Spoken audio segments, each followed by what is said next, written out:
अस्सलाम वालेकुम, मोहसिन निज़ाम बट के साथ। जी वालेकुम, मैं रिटायर्ड PCS ऑफिसर हूँ और इस वक्त मेरी उम्र 64 ईयर्स है। मुझे जो डायबिटीज़ है ये 56 ईयर्स का जब मैं था तब मुझे डिटेक्ट हुई थी।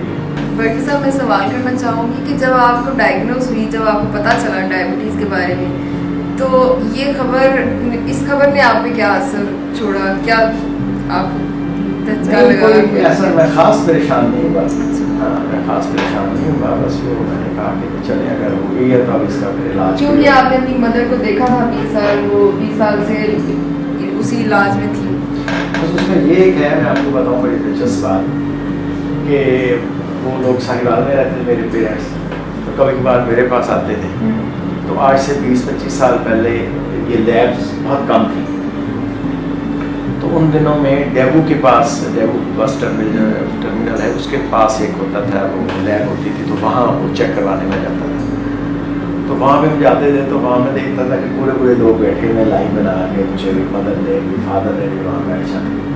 तो जब उन्होंने चेक करवा के मैंने उन्हें अपनी गाड़ी में बिठाना, तो मेरे दिल में ऐसे ख्याल आए, मैंने कहा कि 10-15 साल बाद बच्चे तुझे भी इधर जो है ना आना पड़ेगा। तो वही हुआ कि वो वही। लेकिन ये इसमें मैं समझता हूँ कि कोई ऐसी परेशानी की बात नहीं है, अगर उसमें सही तरीके से आपको अच्छा नॉलेज मिल जाए जो आपको सही तरीके से आपको गाइड भी करे, ट्रीटमेंट भी दे। आपने बल्कि सर बहुत अच्छी तरीके से बताया कि कोई अच्छा नॉलेज भी मिल जाए, लेकिन उससे पहले जैसे कि आपने बताया कि आपको कितना बड़ा धक्का या कुछ इस तरह से नहीं हुआ, आपने जैसे पहले से ही सोच लिया था कि जी 15 साल बाद मैं भी यहाँ आऊँगा, तो वही हुआ। लेकिन ये है कि जैसे वक्त बदलता है उसके तरीके भी बदलते जाते हैं। आज से 20-25 साल पहले जो ट्रीटमेंट था डायबिटीज़ का वो अब नहीं है, अब ज़्यादा मॉडर्न तरीके से चल रहे हैं। तो उस बारे में बताएंगे, जैसे आपने कहा कि स्टार्ट में आपने सेल्फ मेडिकेशन की तरफ गए, तो उस तरफ क्यों गए? क्या वजूहत थी? कोई नुकसानात हुए? ब्लड शुगर लेवल को कैसे मैनेज किया? बस ये मैं समझता हूँ कि वो गलत फैसला था मेरा सेल्फ मेडिकेशन का। अभी से हम किस महीने में जा रहे हैं, जितनी मेडिकल साइंस तरक्की कर चुकी है, बिल्कुल ज़रूर जो है ना वो अगर जब हो गई है शुगर, अगर उसको मैनेज करके और फिर सेल्फ मेडिकेशन में आपने क्या किया? सेल्फ मेडिकेशन में जो आम होती हैं टैबलेट्स, जैसे ये ग्लूकोफेज वगैरह और इस तरीके का टाइनल वगैरह। ये नॉलेज जो था, ये जो आपके पास था, ये कहीं इसमें आपके मदर का भी बस ऐसे दोस्तों से मशवरा कर, या मैं अपने पेरेंट्स का भी देखता था कि इनको चूँकि ये ले रहे थे तो मैंने कहा चले ये भी मैं लेता हूँ तो इससे शुगर कंट्रोल हो जाएगी। लेकिन वो नहीं था, फैसला नहीं था। फिर अल्लाह का शुक्र है कि टिप में मैंने देखा कि बहुत अच्छे यहाँ पे माशाल्लाह बड़े ही मुस्तैद और बहुत ही एक्सपीरियंस हैं डॉक्टर बैठे हैं जो सही तरीके से आपको चेक करते हैं, आपको गाइड करते हैं पूरा। या जब इसको मैनेज करने में नाकामी का कोई सामना करना पड़ा तो आपने बिल्कुल ही चुके छोड़ो इस इलाज को या इस चीज़ को? बिल्कुल भी नहीं। तो मैं आपको बताऊँ कि मैं जब कभी रात को कहीं डिनर पे मुझे जाना होता है किसी दोस्त की तरफ या किसी शादी में, तो मैं अपनी इंसुलिन कैरी करता हूँ घर से, और मैं वहाँ से उठ के गाड़ी में बैठ के ये टाइम के ऊपर बिल्कुल लगाता हूँ, और उसके बाद फिर तो थोड़ा बताएं कि ये डायबिटीज़ डायग्नोज हुई, आप डिप में आए, मेडिकेशन चल रही थी, ये इंसुलिन तक का सफ़र के बारे में थोड़ा हमें बताएं। इंसुलिन के बारे में आप हैरान होंगे कि अक्सर ये होता है कि पेशेंट होता है ना वो इंसुलिन से डरता है कि क्या यहाँ पर जो है सुई चुभेगी और टीका लगेगा। लेकिन आप हैरान होंगे कि मैंने खुद अपने डॉक्टर को कहा कि क्यों ना मैं इंसुलिन पे आ जाऊँ। हाँ, तो वो डॉक्टर इम्तियाज़ साहब कहने लगे कि अच्छा अगर आप खुद इस पे हैं तो फिर तो ये बहुत अच्छी बात है, तो आप फ़ौरन लें, वरना इसके लिए पेशेंट का माइंडसेट बनाना पड़ता है। हाँ बिल्कुल बिल्कुल। अच्छा, इसमें ये सबसे अच्छी बात ये है जो है ना सोलोस्टार जो है लेंटस सोलोस्टार, ये 24 घंटे में एक बार लगाना है। हाँ, ये सबसे अच्छी बात है कि मतलब ये कि दोपहर को भी लगाए, सुबह को भी लगाए और रात को भी लगाए, एक बार लगा ले तो उसमें काफ़ी सहूलत। बिल्कुल।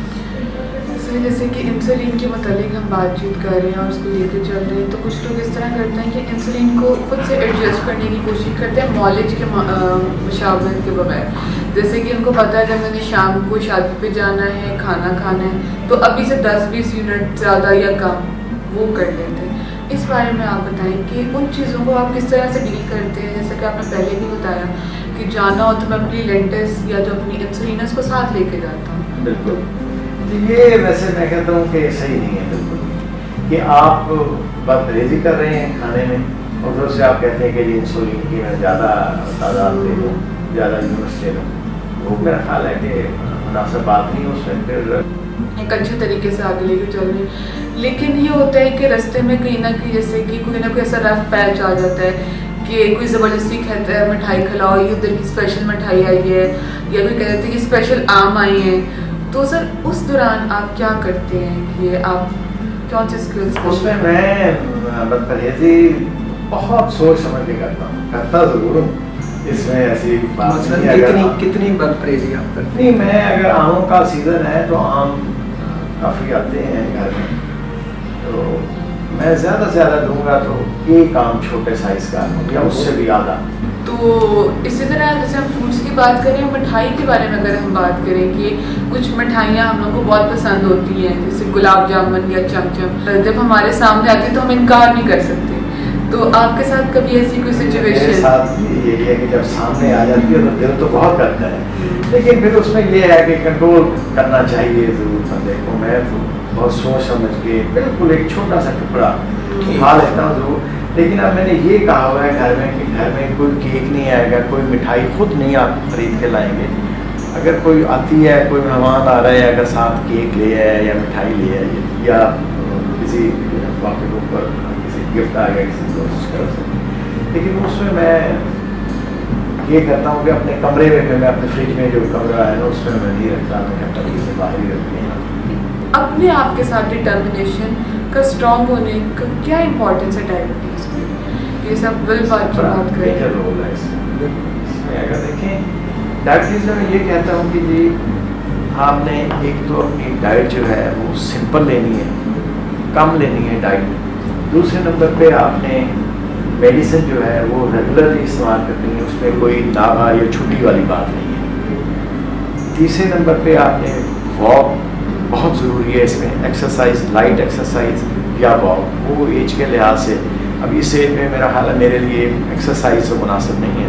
मैं वॉक करता हूँ 5 किलोमीटर डेली और हफ्ते में मैं 6 डेज तो डेफिनेटली मैं वॉक करता हूँ। और उसके बाद ये है कि आपने परहेज रखनी ये बहुत आपने अच्छी बात की। एक तो डाइट में आपने कहा कि डाइट कंट्रोल करनी, दूसरा आपने वॉक का कहा और मेडिसिन का बताया।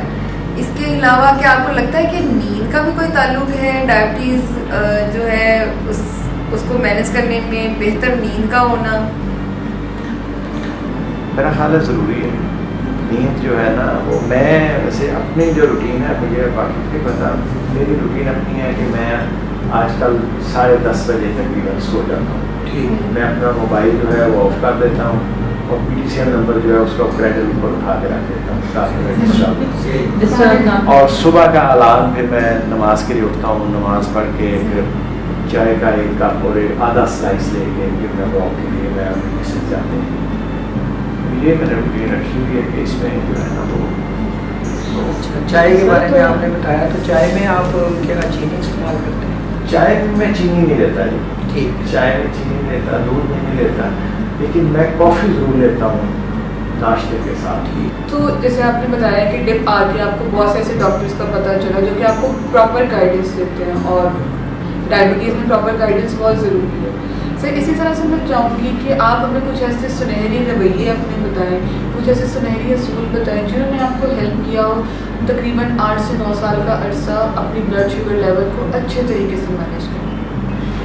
लेकिन इसमें सबसे ज़रूरी बात जो है वो प्रॉपर मेडिकेशन है, नंबर 1। नंबर 2 आपका जो लाइफस्टाइल है उसे आप जो है ना वो सिंपल रखें, सिंपल डाइट लें।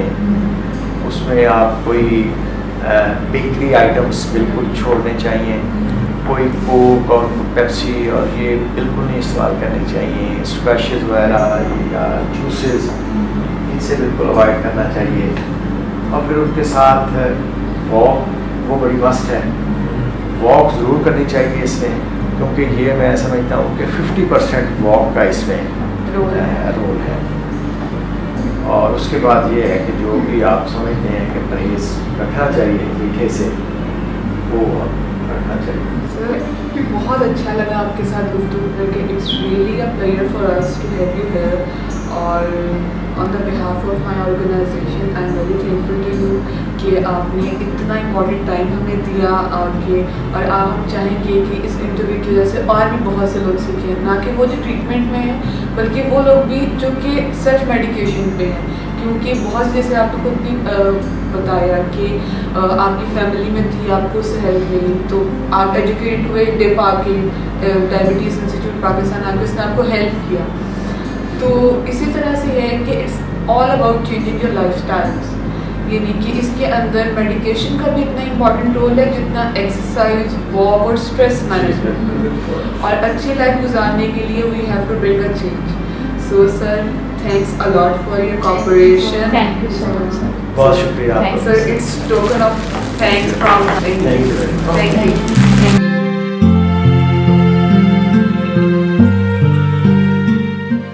अब इस टाइम हमारे साथ मौजूद है मोहसिन बल्की साहब की फैमिली, उनकी मिसेज और उनकी बेटी नादिया। अब हम उनसे बातचीत करेंगे कि उन्होंने अपनी लाइफस्टाइल में क्या चेंजेस किए जब उन्हें मोहसिन साहब की डायबिटीज़ के हवाले से पता चला।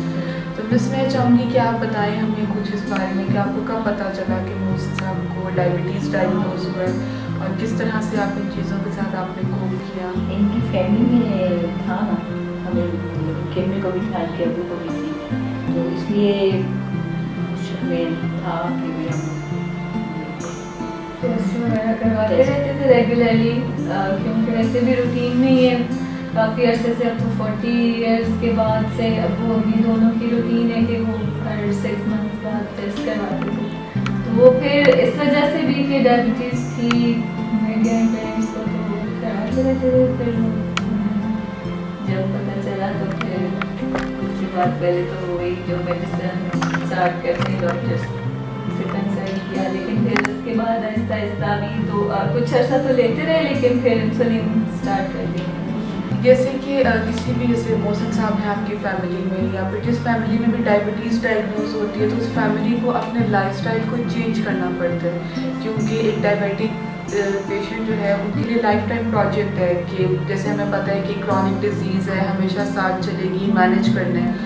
तो आप लोगों ने अपनी लाइफस्टाइल में क्या क्या चेंजेस किए? बस ये पहले ज़्यादा चिकन, गोश्त, मटन वगैरह होता था, अब हम सब्जियाँ भी पकाते हैं ताकि उनको सब्ज़ी दी जाए, उबली हुई सब्जियाँ दें और दूध शुद्ध मतलब है। तो कंट्रोल तो मिठाई शिठाई घर में कम लाते हैं, केक में थोड़ा सा तो कंट्रोल करना पड़ता है। मिस आप लोगों की सपोर्ट बहुत ज़रूरी होती है डायबिटीज़ को मैनेज करते हुए, फैमिलीज़ की सपोर्ट। तो बीइंग अ वाइफ आपका क्या रोल रहा इनकी डायबिटीज़ को मैनेज करवाने में? खास तो मेरा नहीं रहा, लेकिन ये बस वॉक करने के लिए इंसिस्ट करती हैं कि नहीं, अब तो बहुत उनको रूटीन हो गई है, लेकिन पहले बहुत कहती थी कि नहीं वॉक ज़रूर जाना है करनी। तो अब बहुत अब तो अरसे से रूटीन है कि शाम में जाते हैं, वॉक में भी करनी है, वॉक ज़रूर करनी है। मिस आप, क्योंकि आप मैरिड भी हैं, आपकी बाकी भी रिस्पॉन्सिबिलिटीज़ हैं, तो बीइंग अ डॉटर क्या आपका रोल रहा, किस तरह से इसको देखती हैं? बस कुछ इतना तो नहीं, असल में मैं इस्लामाबाद में पहले रहती थी, अभी मैं इधर हूँ, तो इतना मेरा बहुत ज़्यादा वो नहीं रहा कि मैं उनको रोकूँ डायबिटीज़ की वजह से। लेकिन फिर भी जब हमें पता चला तो जाहिर सी बात है, डायबिटीज़ तो किडनीज, हार्ट सबको इफेक्ट करती है अगर कंट्रोल ना रहे तो। लेकिन अल्लाह का शुक्र है कंट्रोल्ड है, और वो उनका काफ़ी इसमें है खुद भी के इतना नहीं, इनको ईटिंग हैबिट्स तो बहुत गुड थी शुरू में जब पहले, लेकिन अब वो काफ़ी एहतियात करते हैं। इन द एंड कोई मैसेज देना चाहें उन बेटियों को जिनकी फैमिलीज़ में डायबिटीज़ है? बस यही मैसेज के सपोर्ट करना चाहिए जब भी कोई ऐसी प्रॉब्लम आ जाए अगर घर में, तो ऐसा नहीं होना चाहिए कि नहीं नहीं कोई बात नहीं, ले लें, थोड़ा सा कहना चाहिए कि ख्याल करें अपनी सेहत, क्योंकि डायबिटीज़ तो जैसा पहले भी अभी बात हुई कि काफ़ी है, आपको अफेक्ट करती है, किडनीज, हार्ट, सब कुछ अगर कंट्रोल ना हो तो इसलिए फैमिलीज़ का ताउन और पेशेंट का अपना ताउन हम सब के लिए बहुत ज़रूरी होती है किसी भी क्रॉनिक डिजीज़ में जो कि दायमी जिसकी बीमारी बोला जाता है। और इन सब में पेशेंट्स के ताउन के साथ साथ फैमिली का रोल भी कि वो हमारी उन चॉइसेस को रीइंफोर्स करें जो कि हमारे लिए फ़ायदेमंद साबित हो सकती है।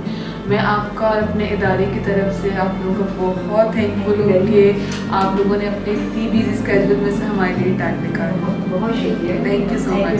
Thank you ji.